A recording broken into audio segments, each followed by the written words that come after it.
Let's jump right into this explainer. Have you ever thought about the sheer, quiet, and honestly destructive power of hidden greed? Today, we're unpacking some profound spiritual principles that govern the church community. We're going to look at how the ultimate, sovereign guidance of the Holy Spirit acts as the perfect countermeasure to our darkest, hidden desires. So, if you've ever wondered how ancient historical events connect directly to the way we navigate our faith today, you are absolutely in the right place. We're diving into some striking parallels between the Old and New Testaments to see exactly how the Lord actively directs His covenant people. Okay, let's dive into this stark historical parallel between Achan from the book of Joshua and Judas Iscariot from the Gospels. The connections between these two are, well, they're almost eerie. Both figures show us how the human struggle with greed literally transcends time. Notice the specific connections here. Achan was associated with the tribe of Judah, and Judas Iscariot's very name is related to Judah. Achan was seduced by the spoils of Jericho. He saw the silver, the beautiful garments, and he coveted them in secret. Judas, seduced by 30 pieces of silver. In both cases, this hidden, selfish desire didn't just stay hidden. It brought absolutely devastating destruction. Achan's actions brought a curse upon the entire Israelite community, and Judas's actions led to the ultimate betrayal of Jesus Christ himself. We really need to understand the true gravity of that hidden greed. The Apostle Paul in Colossians 3:5 defines it super bluntly. Greed is idolatry, period. When Achan took those spoils, or when Judas took the silver, we aren't just talking about a simple moral failing or, a minor character flaw. Coveting earthly things is a deep, profound spiritual betrayal. It is literally the act of replacing God in our hearts with a material object. Achan didn't just steal. The text in Joshua says he transgressed the covenant of the Lord. When hidden greed takes root in a community, it acts like a destructive form of idolatry that threatens everyone. And the Lord simply does not tolerate this kind of hidden idol within His covenant people. Now, what's really interesting about this slide is how God utilizes the exact same mechanism across completely different eras. Take the practice of casting lots. It looks like a simple mechanical process, right? But look at the incredible difference in purpose. In Joshua chapter 7 in the Old Testament, casting lots is used strictly as a tool of judgment. It was the method used to meticulously narrow down the tribes and families until Achan's hidden destructive sin was finally dragged into the light. But jump over to Acts chapter 1 in the New Testament. Here, the early church casts lots to replace Judas Iscariot with Mattathias. It's the exact same action, but a massive paradigm shift. Because of the cross and the resurrection of Christ, this is no longer a tool of judgment to expose a curse. It is now a tool of grace used to restore the 12 apostles and rebuild a broken community. But listen, we have to be careful not to get hung up on the actual physical method here.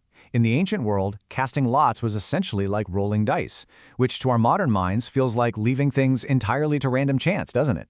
Yet, that's exactly what makes the early church's total reliance on God's sovereignty so profound. The core truth is captured perfectly in their prayer in Acts 1. Lord, you know the hearts of all, show which of these two you have chosen. Whether it was exposing Achan or selecting Mattathias, the method just highlights a much deeper reality. The Lord's absolute, sovereign guidance. He is the one who knows the hidden thoughts of the heart, and He is the one who entirely directs the outward actions of the hands. As Proverbs 16:33 reminds us, the lot is cast into the lap, but its every decision is from the Lord. Let's move to and see how this builds into our vital theological core. How are we, as a community, actually connected to this sovereign guidance? Well, it's through an organic union with Christ the head. Let's break this down. First, Ephesians 1 tells us that Christ is the absolute head of the church. Second, in the New Covenant, believers literally make up His body. We are vitally, organically united with Him. Third, as Colossians 3 tells us, because of this union, our true lives are now hidden with Christ in God. And finally, because we have this incredible new identity, we are commanded to put to death those earthly things, like that hidden greed we saw in Achan, and instead seek the things above. We are completely, inextricably tethered to Jesus. So how can we actually live out this profound union day to day? How do we strip away the hidden idols and keep our focus exactly where it belongs? The answer is right there in Hebrews 12:2. Let us fix our eyes on Jesus, the author and perfecter of our faith. It is absolutely crucial to understand that true faith, the kind of faith that rejects the spoils of Jericho and walks in lockstep with God's will, it isn't something we just generate by our own sheer willpower. It's a gift. It comes to us only when we stop looking down at the shiny silver on the ground and fix our eyes entirely on Christ, the head of the body. He is the author of that faith. And practically speaking, there is just immense relief in knowing that Jesus didn't leave us to figure out how to keep our eyes on Him all by ourselves. He gave us the helper. Romans chapter 8 is so beautiful here. It reveals that the Holy Spirit actively intercedes for us in our weakness. When we don't even know what to pray, or when we're struggling against those deep, hidden idolatries, the Holy Spirit is right there, working within us. The Spirit guides the covenant people to follow the Lord's will completely. We can only overcome our internal Achan, our own hidden desires and greed, by relying completely on this active, daily guidance of the Holy Spirit. It's the Spirit that empowers us to actually seek the things above. So the crucial point is beautifully captured in the hymn Rule Over Us. The lyrics reflect a hard yet totally liberating truth. Not by my fighting, not by my prayer, but by your Spirit dwelling there. We've seen the absolute danger of relying on our own desires with Achan and Judas. We've seen the sovereign choice of God in restoring the community with Mattathias. And here, these poignant lyrics remind us that victory over our old greedy selves doesn't come from just trying harder. No way. It comes entirely from the Spirit of God dwelling within us, ruling over us, and perfectly aligning our hearts with the head of the church. Which brings us to a final, vital question.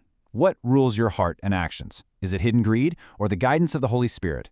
We all have our own versions of Jericho spoils. Those hidden things we covet that threaten to pull us away from God and harm the community around us. Are you holding on to them, or are you surrendering them to the sovereign Lord who knows the hearts of all? I challenge you today to really reflect on this. Let the Holy Spirit search your heart, expose those hidden idols, and guide you back to fixing your eyes firmly on Jesus. Keep seeking the things above. Thanks for joining me for this explainer, and I'll catch you next time.